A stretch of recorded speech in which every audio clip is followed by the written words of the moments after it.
పొందుపరచడం జరిగింది.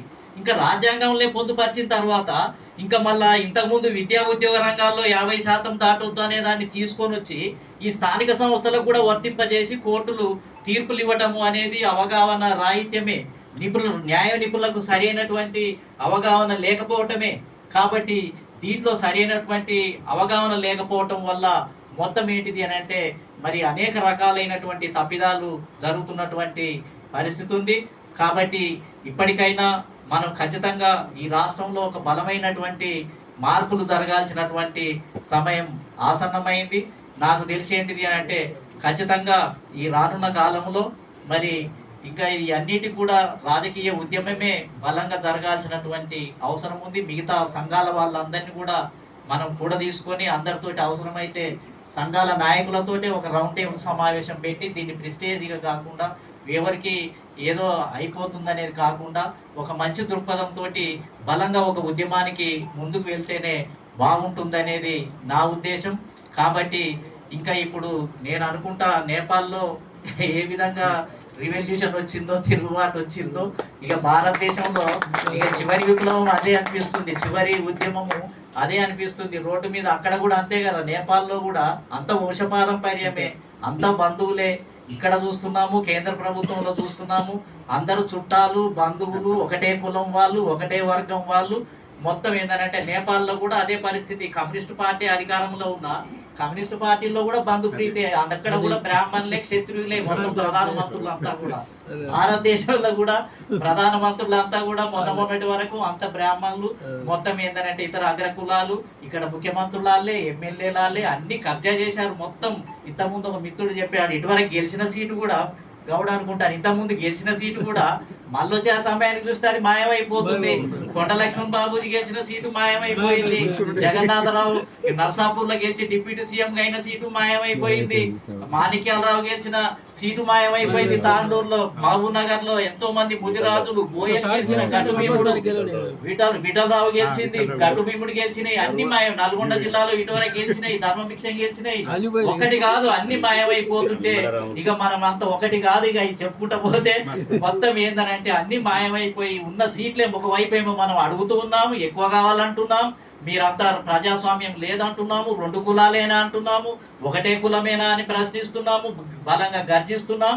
మరొక వైపు ఉన్నాయన్నీ ఖాళీ చేసేసి ఎడారిలాగా ఏమి లేనటువంటి వాళ్ళలాగా వాళ్ళు ఏంటిది అని అంటే ఏం చేసుకుంటారో చేసుకోండి, మేము ఇట్నే చేస్తుంటాం, ఇట్నే కబలించి వేస్తాం అని ఆ రకంగా వాళ్ళు వాతావరణాన్ని క్రియేట్ చేస్తున్నప్పుడు మనం దీన్ని సీరియస్ గానే ఆలోచించాల్సినటువంటి అవసరం ఉంది. ఇదేమి భ్రమ పదార్థం ఏమి కాదు, ఇదేమి కష్టతరమైంది ఏది కాదు. రాజకీయ పార్టీ పెట్టము అని అంటే భయపడాల్సింది ఏమి కాదు.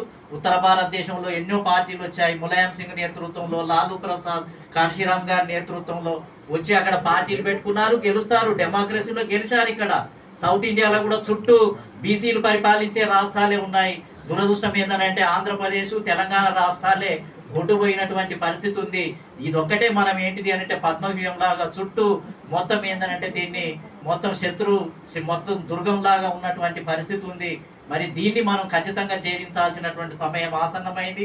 జీవితకాలం అంతా ఇంకా వాళ్ళ చుట్టూ తిరిగి అలసిపోయినటువంటి పరిస్థితి ఉంది. కాబట్టి బలమైనటువంటి నాయకత్వంతో ఇవాళ ఓటు విప్లవమే జరగాలి. నేపాల్ రివల్యూషన్ అని అంటే నేను అనేది ఏంటిది అని అంటే ఓటు ద్వారానే తడకసాటుకు పోయి కనీసం మన ఓట్లు మనమని వేసుకుంటే, సైలెంట్గా వేసుకుంటే ఒక సైలెంట్ రివల్యూషన్ అన్న. ఆ నేపాల్ ప్రజలు యూత్ అంతా కూడా పార్లమెంట్ మీద దాడి చేసి తగలబెట్టారు, ప్రైమ్ మినిస్టర్ ఇంటి మీద దాడి చేసి తగలబెట్టారు, ఒక్కొక్కరిని ఉరికించి కొట్టారు, అదే విధంగా మొత్తం కల్లోలం చేశారు. నేనేమంటున్నానంటే అలాంటి విప్లవమైనా కాకుండా తడకసాటుకు పోయి సైలెంట్ గా ఓటేస్తే, ఈ పార్టీలకు వ్యతిరేకంగా ఓటేస్తే తగిన బుద్ధి చెప్పినట్టుగా వాతావరణం ఉంటుంది. కాబట్టి దానికి మనం అంతా కూడా సిద్ధం కావాలి, ధైర్యం ఉండాలి. కాబట్టి కొడితే కుంభస్థలాన్ని కొట్టాలి. చిన్న వాటి గురించి మనం దీర్ఘకాలం సంవత్సరాల తరబడి పోరాటం చేస్తే దానివల్ల ఉపయోగం ఏమి లేదు.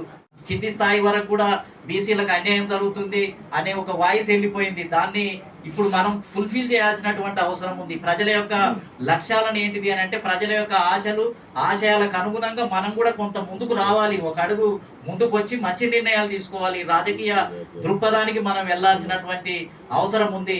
ఇవాళ ఎవరో శత్రువులు కాదు. చివరగా నేను ఒకటే మాట చెప్తాను, బీసీలలోనే అమాయకత్వం ఉంది, రాజకీయ దృక్పథం లేదు. మనం ఎమ్మెల్యేలు కావాలి, ఎంపీలు కావాలి, ఈ రాష్ట్రాన్ని పరిపాలించాలనేది ఎక్కువ మంది బీసీలలో లేదు. మనలాంటి చదువుకున్న వాళ్ళు బీసీలు 50% ఉంటే ఒక 10%లో ఉండొచ్చు కాక మిగిలిన 40% మంది ఏంటిది అని అంటే కాంగ్రెసే మా పార్టీ అనుకుంటున్నారు, బీఆర్ఎస్నే మా పార్టీ అనుకుంటున్నారు, బీజేపీనే మా పార్టీ అనుకుంటున్నారు.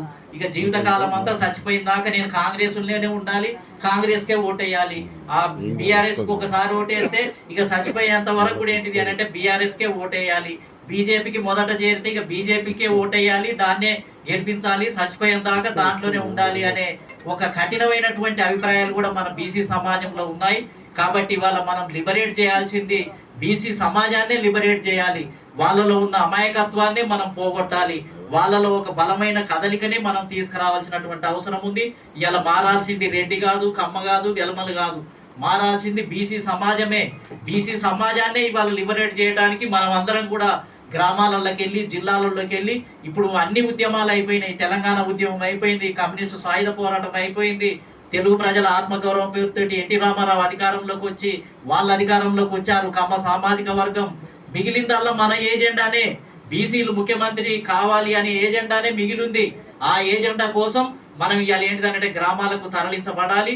అవసరమైతే అందరం ఏంటిది అని అంటే అన్ని సంఘాలు, బలమైన నాయకులు మొత్తం ఏంటంటే ఏకం కావాలి. ఇవాళ ఏదైనా ఒక పార్టీ రాని అంటే అధ్యక్షుడు ఉండేటోడు ఒక్కడే ఉంటాడు, కానీ 119 అసెంబ్లీ సీట్లు ఉంటాయి. ఎస్సీ ఎస్టీ రిజర్వ్డ్ స్థానాలు పోతే మిగిలినన్ని ఓపెన్ సీట్లే. అందరం మనం ఎమ్మెల్యేలు కావచ్చు, జాజుల శ్రీనివాసు ఎంపీ కావచ్చు, ఇంకొకరు ఎమ్మెల్యే కావచ్చు. ఎమ్మెల్యే అయితే కూడా పెద్ద నాయకుడే కదా. ఒక రాష్ట్ర అధ్యక్షుడు ఎవరు ఉన్నారు, ఆయన అధ్యక్షుడు ఉంటే నేనెందుకు పనిచేయాలి అని ఆ ఒక పోస్టు గురించి ఆయన పార్టీ పెడితే నేనెందుకు పనిచేయాలి అని ఇట్లా పోతే మనం ఎన్నడూ ముందుకు పోలేం. రెడ్డి సామాజిక వర్గం ఎవరు పార్టీ పెట్టినా వాళ్ళకి కావాల్సింది, నాకు కావాల్సింది ఎమ్మెల్యే సీటు, నాకు మంత్రి పదవి కావాలి, శాసన మండలి కావాలి, ఎంపీ కావాలని తీసుకొని అడ్జస్ట్ అవుతూ ఉన్నారు. మనమేమో ఒకరు పార్టీ పెడితే ఆయన కిందికి మనం పోవద్దు అనే రకంగా ఒకటి అలవాటు అయింది. కాబట్టి ఇది మంచిది కాదు. ఇవాళ సురేష్ ఎమ్మెల్యే అయితే రాష్ట్రం అంతా తెలిసిపోతాడు, దేశం అంతా తెలిసిపోతాడు, ఎంపీ అయితే పార్లమెంట్లో మొత్తం తెలిసిపోతుంది. కాబట్టి అందరం ఎమ్మెల్యేలు కావడం కూడా ముఖ్యమే కదా. కాబట్టి మీరు పార్టీ అధ్యక్షుడు, పార్టీ ఎవరో పెట్టారు అక్కడ పోవద్దు అనేది కాదు. ఒకటే పార్టీ ఉన్నా ఎమ్మెల్యే సీట్లు తీసుకుందాం మనం. అన్ని కులాలకు ఎంబీసీలు ఉన్నారు ఇంట్లో, అదే విధంగా మైగ్రేషన్ వలస కులాలు ఉన్నాయి. మన బీసీ కులాల్లో 3 గ్రూపులుగా ఉన్నాయి. అందరికీ జనాభా ప్రాతిపదికన మనం సీట్లు ఇచ్చుకొని మనం అందరం కూడా ఏంటిది అని అంటే అసెంబ్లీకి వెళ్లే విధంగా ఒక కొత్త వ్యూహంతో ఇవాళ రాష్ట్ర అసెంబ్లీనే మూతబడి ఉంది. మనకు ఓపెన్ లేదు, సెక్రటేరియట్ మనకు ఓపెన్ లేదు, బీసీలకు ఓపెన్ లేదు, పార్లమెంటు మనకు ఓపెన్ లేదు.